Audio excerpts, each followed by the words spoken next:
I just decided to do a rough calculation of the time frame involved in doing this job. It's approximately 800 plates. I didn't count every plate, I just approximated it out. And since we're putting down from a high of 30 to a low of 10, that works out to roughly 14 hours of actually just putting plates onto the model. And then you have in between, after you put a set down, you need to really let that dry. So you have another 14 hours of waiting time because you're working in 15 to 20 minute batches. So you can roughly, to do this model, it's roughly 30 hours full-time work. Just to give you a rough idea of the time frame involved.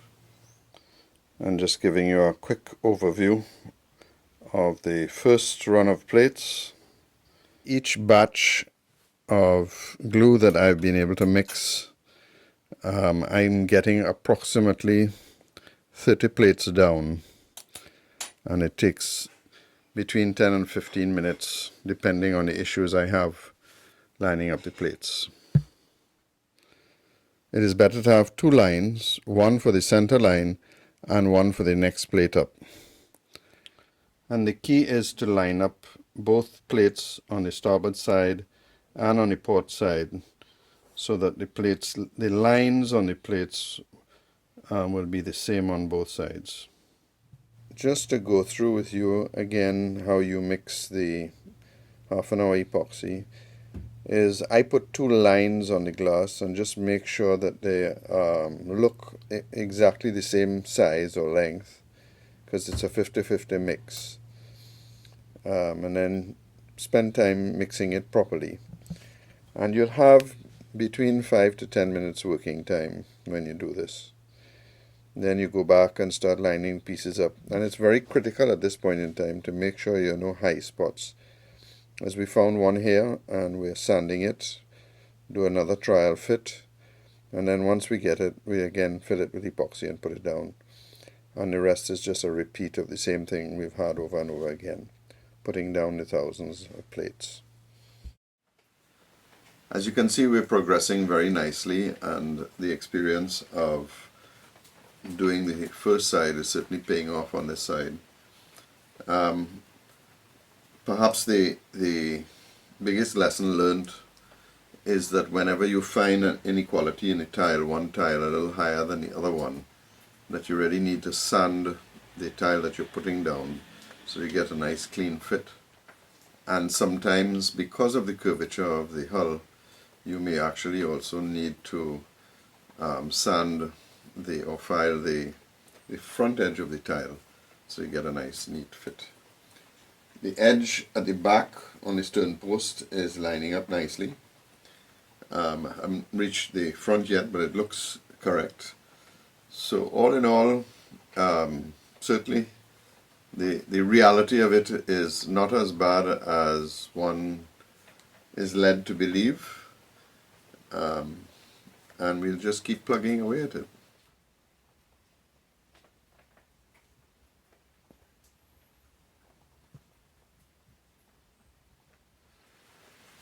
The other two little things that I found myself doing is, depending on the curvature of the hull, I may have a concave or convex curve, and I use a pen just like this and simply pull both sides down,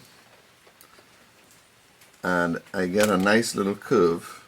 I don't know if you can see it, but you get a little curve, and that curve helps fit it. Because of the curvature of the hull, it won't sit flat. So again, sometimes you put a little bend in it, very gentle, and you line it up to make sure it fits flush on the hull of the boat. This is the stern section. I'm not trying to finish it at this point in time. I'm going to do that when all the plating is completed. Even though we have established the waterline using the method that was described, I wanted to make sure that I had symmetry so that it is visually exactly the same. So I put 2 centimeter or 1 inch marks all along the false keel, and then took a measurement on either side and double checked it, and I did find very slight variations which visually would cause a problem, certainly to me. So I'm going to suggest that you actually do this double checking to make sure that your waterline is identical on both sides. And so although it's impossible that you'll have somebody viewing your model this way, the model will be symmetrical on both sides. We're coming to the end of the coppering now, and it really has gone so much better. We finished all the main tiles and we're now just doing the waterline. And I told you we would find a better way to cut the tiles, and it's the old handy scissors, which really just cuts absolutely brilliant. The process is very simple. Just put the tile on the model. We've already set the line up, and we just simply mark where the cut is going to go. This one is a straight cut, so it's really very easy. And now we're going to mark the line.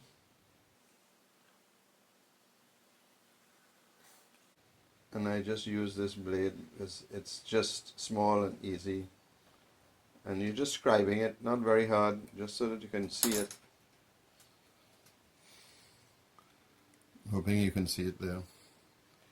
And then using the trusty old scissors,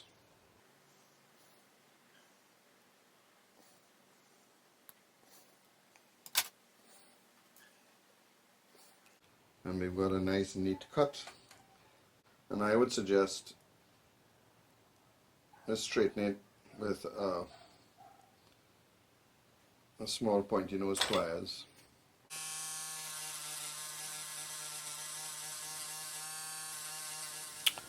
I'm also using this extra thick CA, because mixing a batch of epoxy at this point in time for one tile is next to impossible, or you'll waste a lot of epoxy.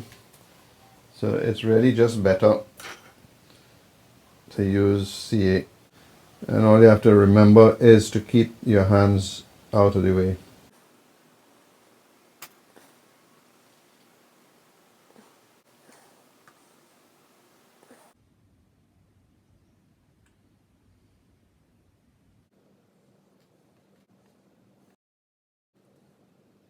The molding strip is now on, put on with CA, and once it dries we'll now sand it down to get it more in scale like the other side, and then resand and touch up the black, and we have a little bit to do on the bottom, and then clean up the bow and the stern.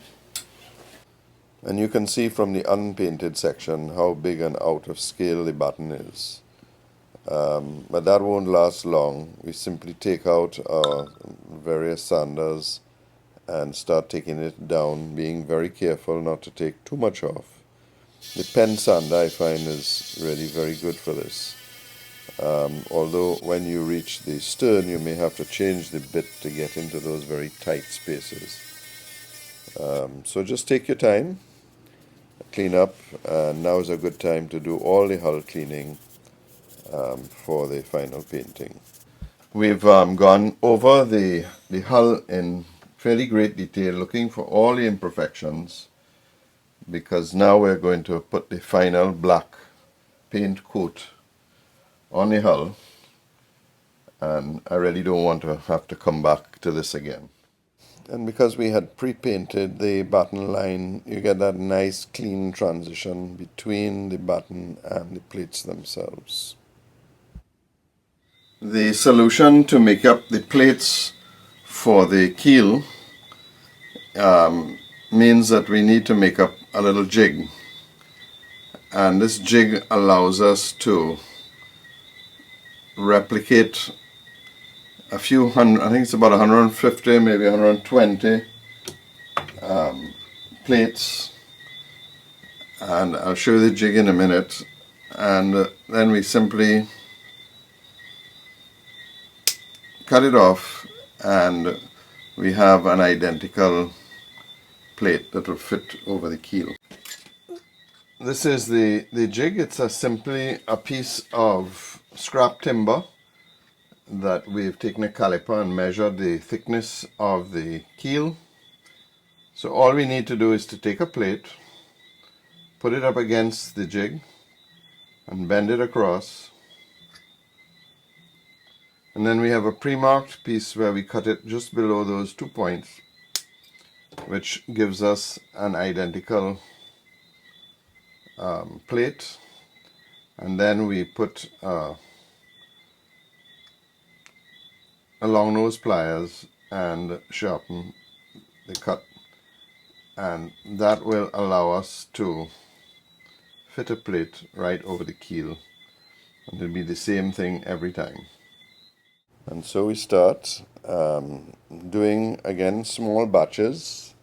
You decide, it depends on how difficult they are when you start putting them on, because of the plates on either side, they don't fit exactly the same. But just take your time. I'm doing 8 to 10 at a time, and that seems to be let it dry. And as you see, we've reached one of the holes for the pedestal mount. So we put that on the drill press and drill it out. Took me 2 or 3 times to do this. I used the same template that I used to bend the pieces to hold the plate while I drilled it. And all in all, as I say, once you don't try to do too many at the same time, I think you'll find it fairly routine and easy to do. The plates on the bow had a slight overlap, and that's really just the nature of the plate. As you put it down, the bottom part would simply overlap on the plate that was there before.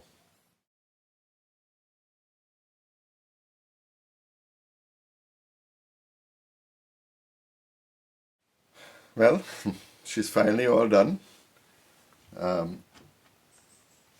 took quite a bit longer than I thought it was going to take, because I had to already do smaller batches of plates, sometimes as low as 8, maybe as high as 12. But all in all, I think it came out pretty good, except the stern was a real challenge. The bow, I think the bow came out fantastic, and setting that batten line made all the difference. So here we are, quite a few weeks later, installed just under 930 tiles, and I think really added something special to the model. And this brings this video on the coppering of the America of 1851 to an end. We'll then go on to put the various deck fittings on, and then finally the rigging. I can only try and encourage you, particularly the more experienced modelers, to perhaps try this new technology of video practicums, to share the knowledge and really take the art of model building to the next level.